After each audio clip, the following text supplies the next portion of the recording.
continue to explore the GSTC criteria for sustainability. Today, we highlight the key barriers faced by Indian hotels in adopting the GSTC certification. Hotels have some amount of sort of peripheral knowledge, shall I say, to do with sustainability. For everybody, sustainability means environmental sustainability. Green, eco, organic, those are the things that come to mind when we talk about sustainability. So the first step for hotels is to understand that sustainability means more than environment.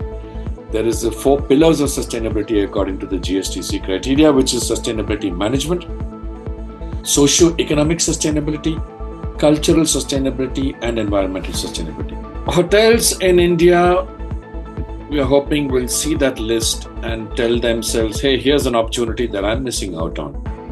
Second is to do a deep dive into the GSTC criteria, and then hotels will realize that it's not all that complicated. It's 42 criteria, but most of them see 42 criteria and say, oh my God, that's a bit much.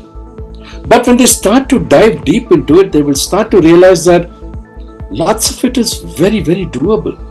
The third thing is ignorance.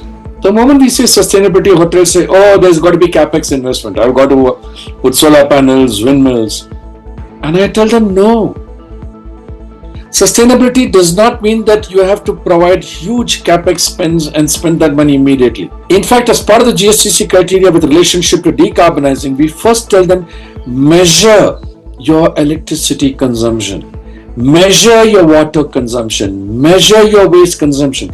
That is the first step. If you start doing that itself, you will be on your way towards reducing electricity consumption, reducing water consumption, reducing your waste generation. That is the first step towards sustainability. What hotels fail to realize is that sustainability makes business sense.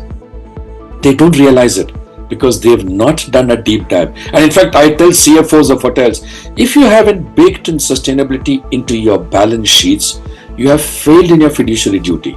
And I mean that seriously, because sustainability will reduce costs, operational costs. It will increase retention and repeat business, which means cost of customer acquisition comes down. It ensures operational efficiency. It ensures retention, because all your staff are suddenly more enthused with something that is truly dear to their hearts that they didn't know about.